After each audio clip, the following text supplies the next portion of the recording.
You got to build your will. How do you build your will? Exactly what you said, man.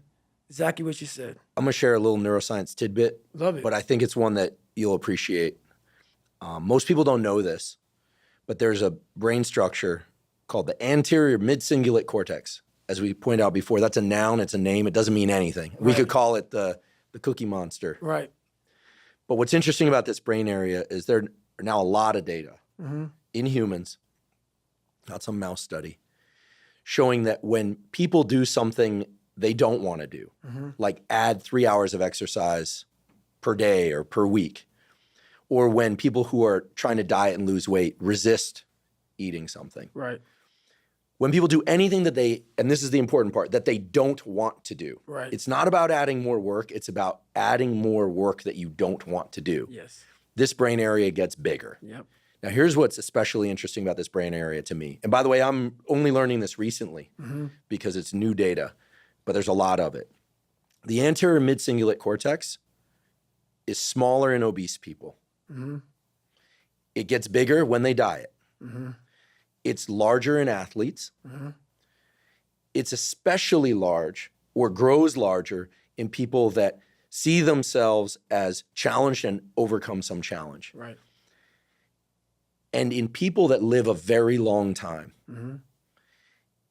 this area keeps its size. In many ways, scientists are starting to think of the anterior midcingulate cortex not just as one of the seats of willpower, right, but perhaps actually the seat of the will to live. See, now we're talking. And when I learned about the anterior midcingulate cortex, I was like almost out of my seat. And I've been in the neuroscience game since I was 20. We're the same age. And I was so pumped because I've heard of the amygdala, fear, prefrontal cortex, it's planning and action. I could tell you every brain area and I teach neuroanatomy to medical students. But when I started seeing the data on the anterior midcingulate cortex, I was like, whoa, this is interesting. Yep. And all the data point to the fact that we can build this area up. Yep. But that as quickly as we build it up, if we don't continue to invest in things that are hard for us, that we don't want to do, that's the part that feels so Goggin-esque to me, that we don't want to do. Like if you love the ice bath, yeah, I love the ice bath, and you go from 1 minute to 10 minutes, guess what? Your anterior midcingulate cortex did not grow. None. But if you hate the cold water, if you're afraid of drowning and you get into water and put your head under, then your anterior and survive, then the anterior midcingulate cortex gets bigger. But if you don't do it the next day, or if you do it the next day and you enjoy it, because hey, I did it yesterday, woohoo, happy me, Merry Christmas, as you would say. Merry Christmas. Guess what? The anterior midcingulate cortex shrinks again. Yep. To me, this is one of the most important discoveries that neuroscience has ever made, because it's that I don't want to do something, but do it anyway. That's right. That grows this area. And it's almost like I have a friend, he's been sober 30 years from alcohol. And he always says, you know, the amazing thing about addiction is there's a cure. The problem is it only works one day at a time. Yep. And so you have to renew it every day. That's right. So the anterior midcingulate cortex, to me, when I learned about it, two things went off in my head. Whoa, this is super interesting. And two, I got to tell David Goggins about this. And I waited until now to tell you because I felt like, well, for obvious reasons, I wanted to tell you and I wanted to tell you here. Well, I love that because that's how I've lived my entire life. I don't know anything about that.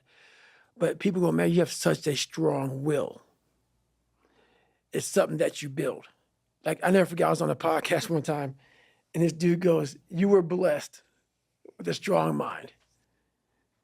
Like, the hell are you talking about? I was blessed with a strong mind. That's something that you have to develop. You develop that over years, decades of suffering and going back into the suffer.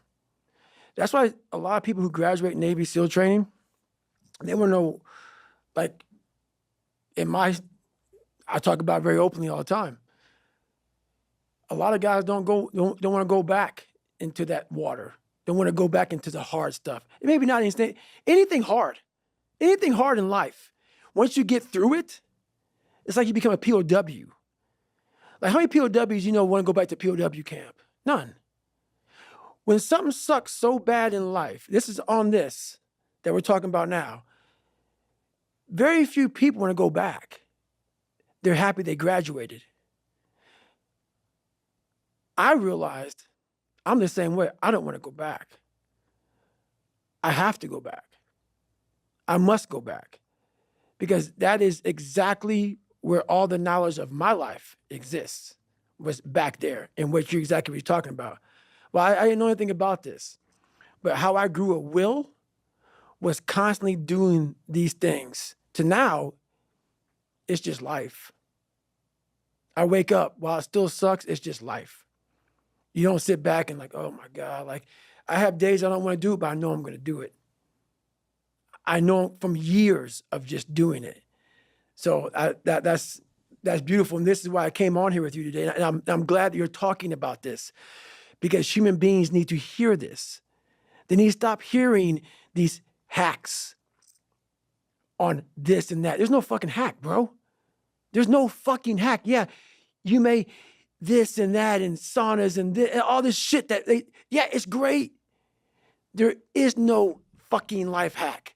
To grow that thing, how do you grow it?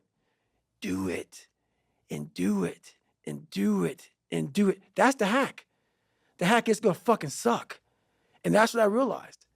That's what I realized. Life, that's why I wanted to come on here today. I didn't want to come on here and talk about no fucking passion and purpose and how to get the fuck out of bed and how to hit a fucking alarm clock and all this catchphrase bullshit. Because that wasn't how I lived. That wasn't how I lived. I woke up like every human being does and goes, fuck, man, I'm a fucking piece of shit today. How the hell is this going to work out for me? And you fight that. And you fight that. You don't override it. There's no override button. It's the conversation in your fucking, in your head. So how do you do that? We don't have enough of these conversations about the real conversation that every human being is having. And they have no idea how to get out of it, but they do. It's that shit right there, man. You gotta build your will. How do you build your will? Exactly what you said, man. Exactly what you said.